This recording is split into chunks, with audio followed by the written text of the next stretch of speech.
Petite vidéo pour voir l'anatomie complète de Rémi donc à la fin du mois d'avril 2012 et comprendre un petit peu quelles sont les modifications qu'il y a actuellement sur le projet Rémi. Donc Rémi, c'est donc un assemblage du Comprehensive Kit de chez Robotis en Corée.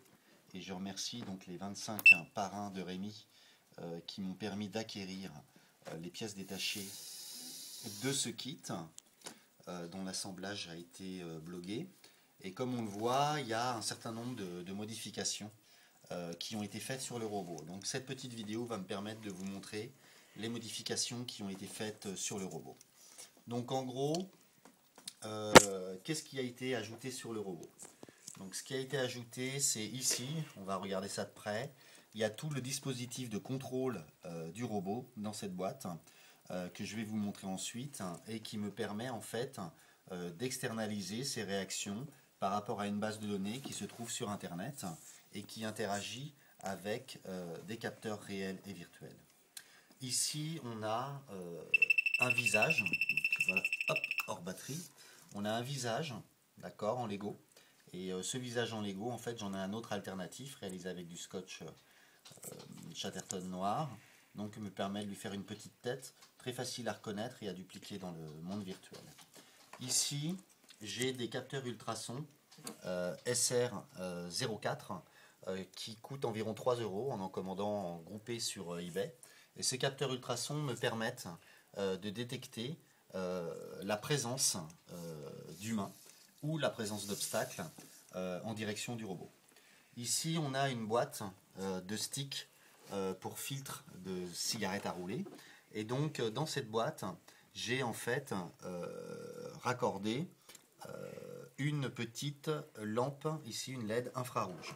Cette LED infrarouge permet d'envoyer des signaux à un écran de télé ou un écran plasma. Donc pour l'instant, j'ai fait un test avec un écran de télé, mais ça permet de piloter un écran plasma pour déclencher, en fonction du scénario, la visualisation d'événements qui se situent dans le monde virtuel où le robot a sa deuxième partie, son double virtuel. Ici, on a le contrôleur d'origine du robot. Le contrôleur d'origine du robot, en fait, on lui a ajouté ici un connecteur maison qui est une mini jack. Et cette mini jack, en fait, me permet d'envoyer des instructions à partir du module que je vais détailler qui est sur la poitrine du robot, d'envoyer des instructions ici, d'accord, pour donner des ordres au robot en lui demandant d'effectuer un certain nombre de mouvements préprogrammés qui sont programmés avec le logiciel officiel du robot, mais déclenchés en fonction d'événements qui ont lieu dans le monde virtuel et dans le monde réel.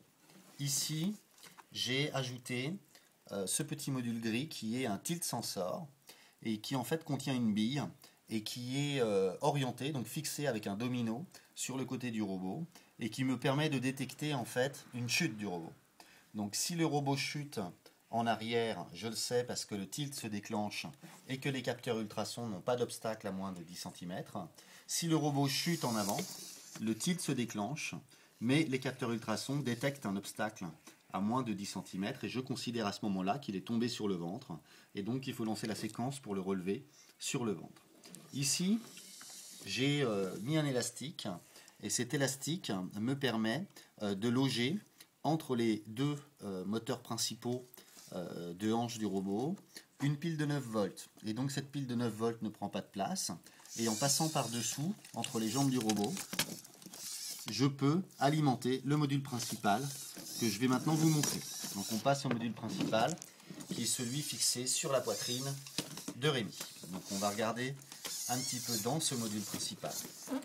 Donc dans ce module principal, j'ai une boîte. Cette boîte me sert de protection notamment parce que quand le robot est piloté depuis le monde virtuel, il est susceptible de tomber sur le ventre. Et que s'il tombe sur le ventre, je ne veux pas que le montage électronique additionnel soit abîmé. Donc du coup, j'ai ici un fond de boîte de tabac à rouler. Et ce fond de boîte de tabac à rouler, en fait, il est dédoublé par ceci. Ceci, c'est une éponge, d'accord, végétale, qui a été humidifiée très légèrement et enveloppée dans de la cellophane. Et donc ça constitue en fait un coussin anti-choc coussin anti-choc qui protège le circuit de contrôle du robot. Donc maintenant, on va regarder le circuit de contrôle du robot.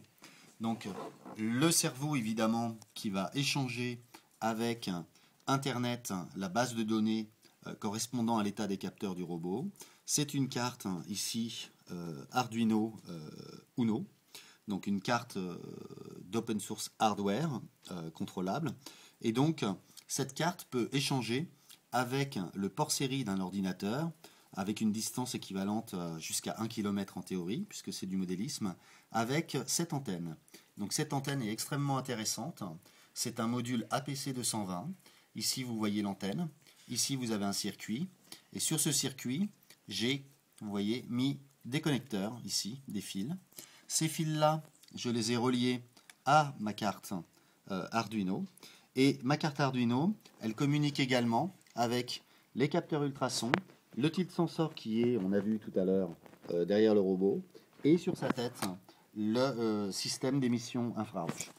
Donc, le principe, c'est que ici, sur la poitrine du robot, j'ai la carte Arduino qui va échanger avec ses ports RX, TX via cette antenne avec un ordinateur qui échange avec la base de données sur Internet. Autrement dit, quand le système est mis en marche, en fait, j'allume le robot, je le mets en mode programme qui me permet de jouer les séquences en envoyant des chaînes de caractères.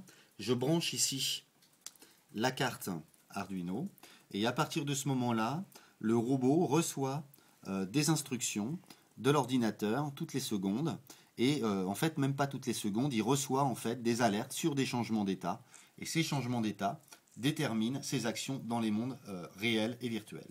Donc on voit ici que j'ai une alimentation à partir de la pile de 9 volts qui est chargée à l'arrière du robot avec une consommation très faible puisque je n'ai pas de moteur piloté à partir de cette alimentation. Le robot lui-même possède une batterie qui se trouve dans son propre contrôleur principal.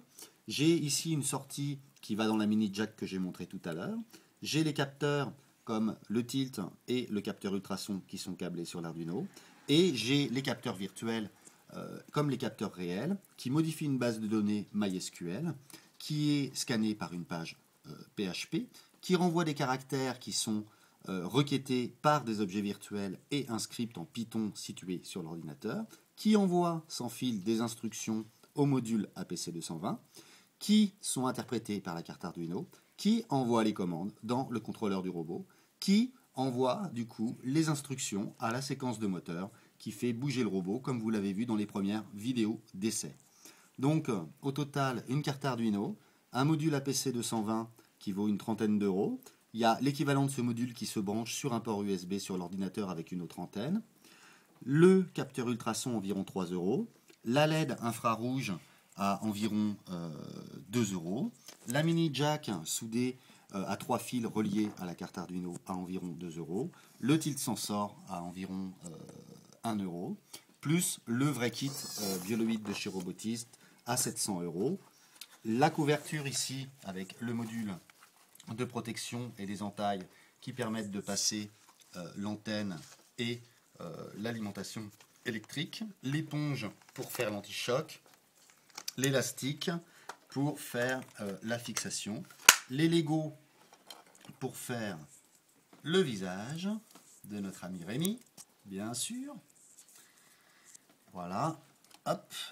Et à partir de là, on a pour l'instant le kit d'installation de base pour le scénario virtuel. On fera un tour d'horizon dans une autre vidéo des dispositifs de l'avatar du robot dans Open Simulator, la version, on peut dire, en logiciel libre de Second Life. Et on verra que là-bas aussi, le robot a des capteurs de distance de la même manière, des écrans virtuels qui sont déclenchés en fonction des états. Et donc voilà pour l'instant, en gros, le dispositif de base de capteurs réels et virtuels de notre ami Rémi. Merci pour votre attention.